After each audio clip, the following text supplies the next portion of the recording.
Merci, Monsieur le Président. Honorables assesseurs,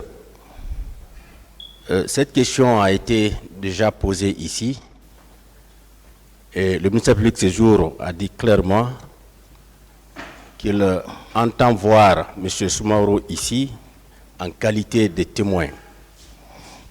Cette position du ministère public, Monsieur le Président, est statique. On ne renie pas à M. Soumaoro son droit d'exercer une action civile devant une juridiction pénale. Mais nous pensons, Monsieur le Président, que ça ne doit pas être devant votre juridiction. Parce que tout simplement, il a été cité comme témoin. Or, l'article 430 du Code de procédure pénale dispose que la personne qui, agissant en vertu d'une obligation légale ou de sa propre initiative, a porté les faits poursuivis à la connaissance de la justice est reçue en témoignage, mais le président en avertit le tribunal. C'est bien M. Soumaoro qui, de façon spontanée, est venu porter les faits à la connaissance de la justice. C'est lui qui est venu dire qu'il était présent lorsque le colonel Bienvenu Lama était là, et c'est devant lui, et d'ailleurs c'est sous ces instructions que les gens de Kaléa ont été embarqués pour venir au camp Alpha Yaya. Donc, Monsieur le Président, nous tenons toujours à vous dire que M. Soumaoro est bel et bien un témoin, et s'il doit comparaître ici, nous pensons que c'est en cette seule qualité. Je vous remercie. Le ministère, la partie civile. Je vous remercie, Monsieur le Président, honorable assesseur. Je pense que quand la question s'est posée la première fois, nous avions indiqué, comme l'a rappelé le ministère public, qu'il est hors de question que M. Soumaoro change de statut. En tout cas, pas dans cette procédure.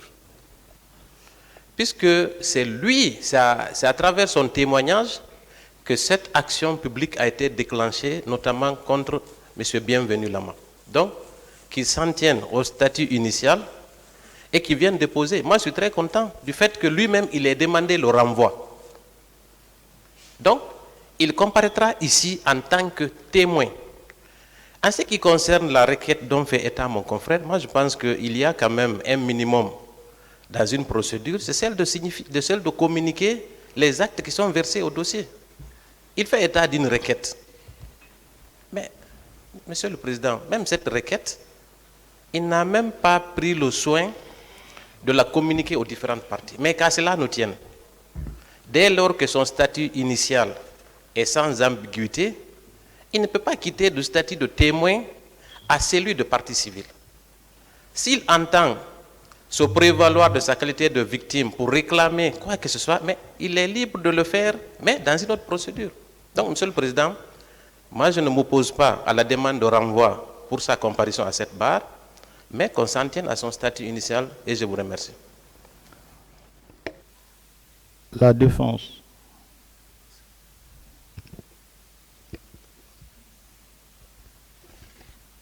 Monsieur le Président,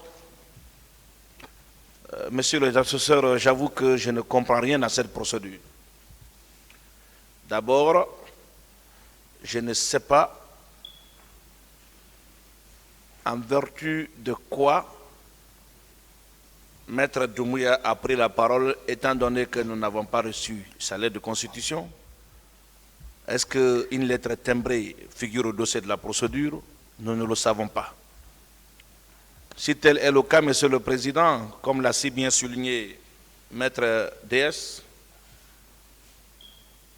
nous sommes devant la juridiction de jugement. Ici, la procédure est contradictoire. Le tribunal doit veiller au respect du contradictoire. Si une partie veut se glisser clandestinement dans cette procédure, sans se soumettre à cette exigence, vous devez, Monsieur le Président, d'écarter purement et simplement les pièces produites, parce que, un, produit en violation du principe du contradictoire. 2, je viens de recevoir tout à l'heure une requête aux fins de constitution de partie civile, signée de Maître Mohamed Lamine Doumbia, mais sans timbre de plaidoirie. Le minimum pour qu'un avocat figure dans une procédure, le visa d'entrée, c'est le thème de plaidoirie. Cette requête n'est pas timbrée.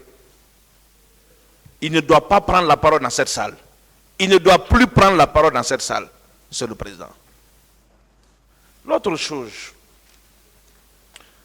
la défense considère que ce procès doit prendre fin dès maintenant. Souvenez-vous que c'est sur la base de ce fameux témoignage que le parquet a considéré comme nouvel élément que le non-lieu définitif dont le colonel Bienvenu avait bénéficié avait été révoqué. Et c'est ce fameux témoin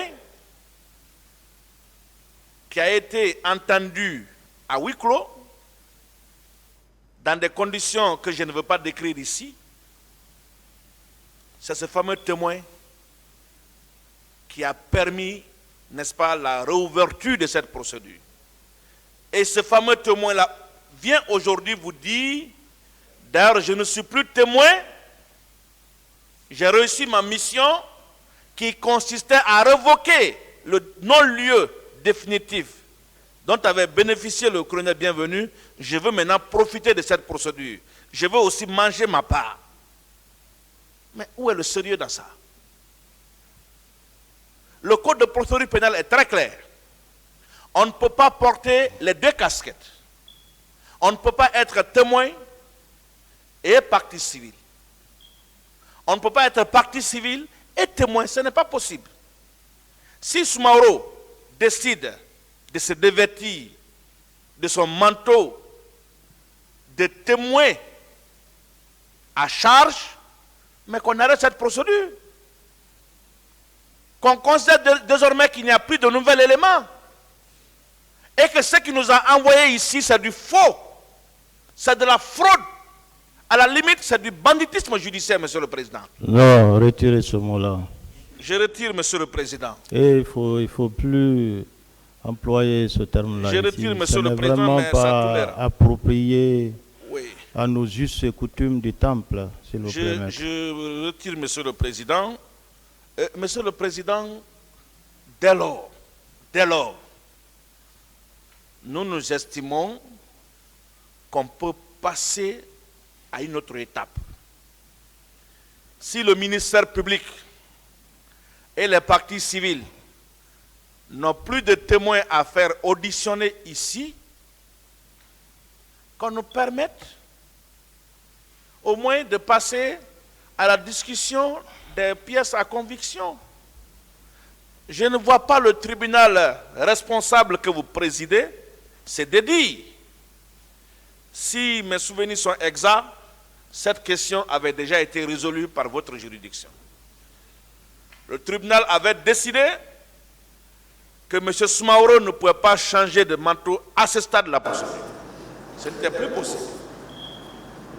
S'il n'entend pas comparaître en cette qualité, mais Monsieur le Président, on ne peut pas continuer à renvoyer cette procédure.